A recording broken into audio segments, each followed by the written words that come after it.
Hi friends, welcome back to our channel Dwaraka Tech Telugu. ఈరోజు మనం Oppo F31 Pro 5G గురించి అయితే మాట్లాడుకుందాం. రీసెంట్గా మనం ఓప్పో F31 Pro Plus గురించి అయితే ఒక వీడియో కూడా చేసాం. మనం ఆ వీడియోలో ఆ మొబైల్ గురించి ఎంతో కొంత ఇన్ఫర్మేషన్ అనేది గెయిన్ చేసుకున్నాం అనమాట. బట్ మనకి ఈరోజు ఓప్పో F31 Pro గురించి పూర్తిగా ఇన్డెప్త్గా మాట్లాడుకుందాము. అండ్ మనకి ఈ మొబైల్ ఫీచర్స్ అయితే మాత్రం చాలా బాగున్నాయి. మనకి ఓప్పో F31 Proలో ఉన్న స్పెక్స్ కూడా మనము ఓప్పో F31 Pro Plusలో చూడవచ్చు. అన్ని చూడము, కొన్ని మేజర్‌గా ఫీచర్స్ అనేటివి అక్కడ చూస్తూ ఉంటాం అనమాట. సో, కాకపోతే కొన్ని కామన్ ఫీచర్స్ ఉంటాయన్నమాట. ఓప్పో F31 Pro Plusకి అండ్ ఓప్పో F31 Proకి కొన్ని కామన్ ఫీచర్స్ కూడా ఉంటాయి. అవి కూడా మీకు చెప్తాను ఈ వీడియో మధ్యలో. కాబట్టి వీడియోని స్కిప్ చేయకుండా చూడండి. కొంచెం క్లియర్‌గా అయితే మీకు ఇన్ఫర్మేషన్ అయితే అర్థమవుతుందని చెప్పొచ్చు. ప్లస్ ఇంకోటి ఏమంటే మన ఛానల్‌కి ఎవరైనా కొత్తగా వచ్చినట్టయితే ఛానల్‌కి సబ్స్క్రైబ్ అవ్వండి. వీడియోకి అయితే లైక్ కొట్టేసేయండి. ఫస్ట్ మనం ఈ మొబైల్‌కి సంబంధించిన హైలైట్స్ తెలుసుకుందాం. ఎందుకంటే మనం హైలైట్స్ తెలుసుకుంటేనే ఈ మొబైల్ ఎంతవరకు సత్తా ఉండేది తెలుస్తదనమాట. మనం ఫస్ట్ హైలైట్ చూసినట్టయితే మనకి ఎస్‌జిఎస్ స్మూత్ అండ్ హై హీట్‌తో రాబోతుందని చెప్పొచ్చు. అంటే మనకి ఈ ఫీచర్ వల్ల అడ్వాంటేజ్ ఏమంటే ఇది 40 డిగ్రీస్ వరకు హీట్ అయినా గానీ మనకి ఫ్రేమ్ డ్రాప్స్ అనేటివి రావు. ల్యాగ్ కూడా అంతగా ఎక్కువ ఉండదని చెప్పొచ్చు.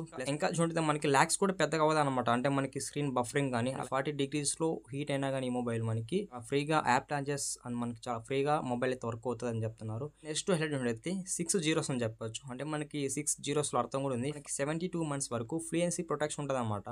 అంటే మనకి ఇక్కడ 72 మంత్స్ వరకు అయితే ఈ మొబైల్‌ని స్టేబుల్‌గా వర్క్ చేసుకోవచ్చు అనమాట. అంటే మనం ఎలా పడితే అలా ఈ మొబైల్ వాడినా గానీ 72 మంత్స్ వరకు మనకి ఫ్లూయెన్సీ ప్రొటెక్షన్ ఉంటుందని చెప్తున్నారు. ఈ ఫ్రెండ్స్ హైలైట్స్ అయితే మీకు హైలైట్స్ ఎలా నచ్చాయో కామెంట్ చేయండి. నెక్స్ట్ మనం డిజైన్ అండ్ బిల్డ్ క్వాలిటీకి వద్దాం. ఇది మనకి ఫ్రంట్ అయితే ఫ్లాట్ డిస్ప్లే ఉంటుంది. బ్యాక్ అయితే ప్లాస్టిక్ ఫినిష్ ఉంటుంది. సైడ్ కూడా ప్లాస్టిక్ ఫినిష్ ఉంటుంది. ఇది మనకి డెవిల్ స్టోరీ స్పీకర్ సపోర్ట్ ఉంది. సౌండ్ కూడా చాలా బాగుంటుంది.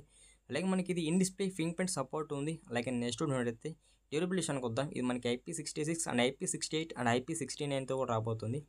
కంప్లీట్ వాటర్ రెసిస్టెంట్ ఫోన్ అని చెప్పొచ్చు అనమాట. మనకి 3 డిగ్రీస్ ఆర్మర్ బాడీతో రాబోతుంది. డ్రాప్ ప్రొటెక్షన్ ఉంటుందని చెప్పొచ్చు. అంటే మనం ఈ మొబైల్ 2 మీటర్స్ నుంచి ఇలా కింద వేసినా కానీ మొబైల్ అనేది డ్యామేజ్ అవ్వదు. ఎందుకంటే మనకి ఇక్కడ ఇది టోటలీ ఆర్మర్ బాడీతో రాబోతుంది కాబట్టి సో మనకి డ్రాప్ ప్రొటెక్షన్ కూడా కొంచెం బాగుంటుందని చెప్పొచ్చు. అలాగే మనకి ఇందులో మిల్టీగేట్ సపోర్ట్ ఉందన్నమాట. MIL STD 8NH సర్టిఫికేట్ పొందింది. ఓవరాల్గా డిజైన్ బిల్డ్ క్వాలిటీ అయితే చాలా బాగుంది. నెక్స్ట్ మనం మాట్లాడుకోవాల్సిన డిజైన్ అనమాట. బ్యాక్ ప్యానల్ డిజైన్ ఒకసారి మీరు ఐడెంటిఫై చేయండి. చాలా బాగుంది డిజైన్. ఒక ఇన్నోవేటివ్ డిజైన్ అని చెప్పొచ్చు ఈసారి ఈ ఓప్పో F31 సిరీస్లో.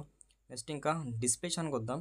ఇది మనకి 6.57 ఇంచెస్ ఆల్మర్ డిస్ప్లే మీద రాబోతుంది. మనకి 120 హెర్ట్జ్ వరకు రీఫ్రెష్ రేట్ అయితే యూజ్ చేస్తారని చెప్పొచ్చు. అలాగే మనకి ఇక్కడ 240 హెర్ట్జ్ వరకు అయితే టచ్ శాంప్లింగ్ రేట్ అయితే ఉందని చెప్పొచ్చు. టచ్ కూడా చాలా క్విక్ రెస్పాండ్ అయితే ఉంటుందని చెప్పొచ్చు. 1400 నీట్స్ వరకు పీప్ పైన సపోర్ట్ ఉంది. ఇందులో ఎల్ఎంఎస్ సపోర్ట్ ఉంది. అంటే మన ఓటీటీ ప్లాట్ఫామ్ అంతా ఆల్మోస్ట్ ఫుల్ హెచ్డీలో చూడవచ్చు. అక్కడ కూడా మనకి బాగుంటుంది అనమాట డిస్ప్లే ఎక్స్పెన్స్ అనేది. నెక్స్ట్ మనం మాట్లాడుకోవాల్సింది ప్రాసెసర్. యాక్చువల్ రూమర్స్ ప్రకారం అయితే డైమెన్సిటీ 7300 ఎనర్జీ ప్రాసెసర్ మీద రాబోతుందని చెప్తున్నారు. ఈ phone and built time processor LPDDR4X రాబోతుంది. అలాగే వైఫై 3.1 మీద రాబోతుందని చెప్పొచ్చు. ఈ ప్రాసెసర్ నార్మల్ యూజ్కి మల్టీ టాస్కింగ్కి మీకు ఈ పర్పస్కి అయితే పర్లేదు. అక్కడ కొంచెం బాగుంటుంది అనమాట పర్ఫార్మెన్స్ అనేది. మేజర్ మీరు గేమింగ్ కోసం ఈ మొబైల్ చూస్ చేసుకుంటే మీకు ఆల్మోస్ట్ మీ గేమింగ్స్ కూడా కొంచెం బెటర్గానే హ్యాండిల్ చేసే ఛాన్స్ ఉంటుంది. ఈ సూపర్ వేపర్ కూలింగ్ ఛాంబర్ అయితే ఇందులో ఇంక్లూడ్ చేస్తారని చెప్పొచ్చు. మనం గేమ్స్ అనే కానీ లేకపోతే మల్టీ టాస్కింగ్ వర్క్ చేసినప్పుడు కానీ హీట్ అనేది క్రియేట్ అవుతుంది కదా.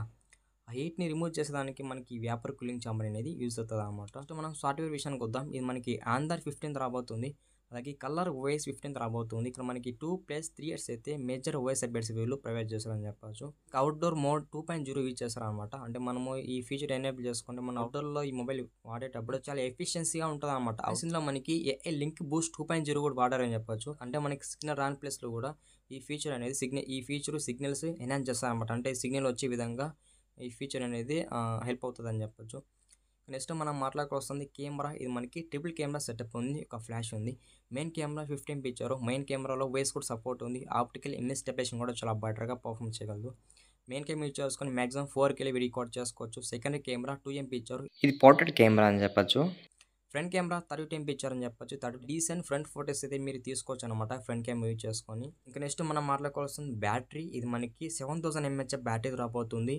80 వాట్స్ వరకు ఫాస్ట్ ఛార్జింగ్ సపోర్ట్ ఉందన్నమాట. అలాగే ఇందులో మనకి రివర్స్ వైర్ ఛార్జింగ్ సపోర్ట్ ఉంది. ఫైనల్గా ఈ ఓప్పో F31 Pro సంబంధించిన అన్ని ఫీచర్స్ అయితే కవర్ చేసామని చెప్పొచ్చు. ఓవరాల్గా ఫీచర్స్ అయితే చాలా బాగున్నాయి. కాకుండా లాస్ట్ వరకు మన వీడియోని వాచ్ చేస్తుంటే నా చిన్న రిక్వెస్ట్ ఛానల్ సబ్స్క్రైబ్ అవ్వండి. వీడియోకి అయితే లైక్ కొట్టేసేయండి. బాయ్.